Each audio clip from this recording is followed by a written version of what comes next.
ఇక్కడ ఉంది.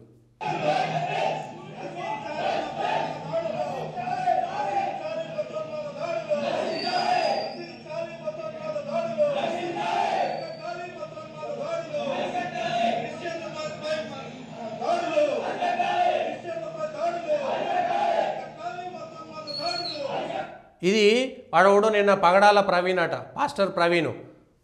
వాడు సీతమ్మ తల్లి మీద రావుని మీద ఇష్టానుసారంగా మాట్లాడితే ఆయన పేరు ముస్లింలకు సంబంధించిన దేవుని మీద కూడా మాట్లాడితే ఆ ముస్లింలు హెచ్చరిక జారీ చేశారు, నేను చంపేస్తాం రా అని హెచ్చరిక జారీ చేశారు. అఫీషియల్గా రికార్డులో ఉంది. వాడు తాగి రోడ్డు మీద పోయి చచ్చిపోతే దానికి మరి అదే మతోన్మాద దాడులు అరికట్టాలని క్రిస్టియన్లకు మాత్రం ఇదే కమ్యూనిస్టు పార్టీ సిపిఎం ఆంధ్రప్రదేశ్ శాఖ పాస్టర్లకి క్రిస్టియన్లకు మాత్రం మద్దతుగా పోయింది. ఒకసారి ఆలోచన చేయండి. హిందువులకేమో ఉగాది పంచాంగ శ్రవణం అక్కర్లేదు, రాజ్యాంగ పఠనం కావాలట. వాడెవడో తాగి రోడ్డు మీద పడి చచ్చిపోయినటువంటి ఒక పాస్టర్కు పోయి దాన్ని మతోన్మాద దాడులు అని చెప్పేసి ఒక కుట్ర చేసి, అంటే వాడు మతం మారినోడే, అంటే ఈ మతం మార్పిడులకి వీళ్ళే కదా కారణం అనేది ఒకసారి అర్థం చేసుకోవాల్సిన వీళ్ళ ద్వంద్వ విధానాలు అర్థం చేసుకోండి ప్రజలారా. నువ్వు నా మతం మీదకి ఎందుకు వస్తావు రా భయ్? నా మతం మీదకి ఎందుకు వస్తాం? కమ్యూనిస్టులు పచ్చి మత మార్పిడి చేసేటువంటి ముఠాల నాయకులు అనేటువంటిది అర్థమైంది కదా. వీళ్ళు హిందువులను కించపరుస్తూ, హిందువుల యొక్క సాంప్రదాయాలను కించపరుస్తూ వాళ్ళు చేసేటువంటిది మత మార్పిడి.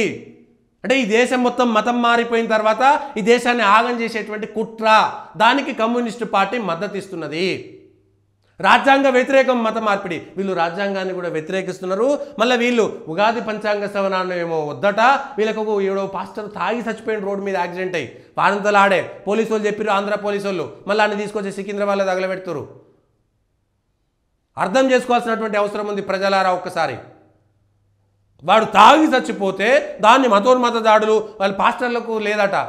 ఈ దేశంలో అత్యధికంగా స్వేచ్ఛ ఉంది ఎవరికంటే హిందువులకు తప్ప అందరికీ ఉన్నది. హిందువులకు మాత్రమే స్వేచ్ఛ లేదు, హిందువులకు మాత్రమే హక్కులు లేవు ఈ దేశంలో. ఒకవేళ స్వేచ్ఛ లేకపోతే నువ్వు ఇన్ని లక్షల మందిని ఎట్లా మతం మారుస్తావు? ఇంత లక్షల మందిని ఎట్లా మతం మారుస్తారు? స్వేచ్ఛ ఎవరికి ఉంది ప్రజలారా? అర్థం చేసుకోండి. చర్చ జరగండి, చర్చ చేయండి, మీ కుటుంబాల్లో చర్చ చేయండి. ఇవాళ ఒకసారి మీ దగ్గర ఉన్నటువంటి మీ కుటుంబ వేడుకల్లో చర్చ చేయండి. ఇవాళ దేశాన్ని సర్వనాశనం చేస్తున్నటువంటి వాళ్ళు వీళ్ళు కాదా? స్వాతంత్రం వచ్చిన తర్వాత, రాజ్యాంగం అమల్లోకి వచ్చిన తర్వాత రాజ్యాంగం పేరు చెప్పి మరి ఇవాళ ఈ పాస్టర్కి సంబంధించినటువంటి అవసరం లేదు భయ్. ఆ పాస్టర్ చచ్చిపోయిన కాడ మనం రాజ్యాంగం చదువుదాము, బైబిల్ సూక్తులు చదవద్దని పోయి ఎందుకో చెప్పలేదు. అలా చెప్తారా కమ్యూనిస్టులు పోయి? ప్రజలారా అర్థం చేసుకోవాల్సినటువంటి అవసరం ఉన్నది. దేశ ప్రజలారా అర్థం చేసుకోవాల్సినటువంటి అవసరం ఉన్నది. ఈ చర్చ జరగాలి. ఒక్కరు కాదు, వందల సార్లు చర్చ జరగాల్సిందే. ఇది వీళ్ళ యొక్క నిజస్వరూపాలన్నీ నగ్నంగా వీళ్ళకి సంబంధించినటువంటి విషయాలు బయటికి రావాలి. ఏది వార్త, ఏది చర్చ?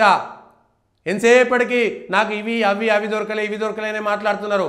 మనమేమో హిందువులందరం కూడా నాకు 2000 వస్తలేవు, 3000 వస్తలేవు, పెన్షన్ వస్తలేదు, లేకపోతే నాకు బిర్యానీ ఇస్తలేడు, బీర్ ఇస్తలేడనే కాడిన ఉన్నాడు.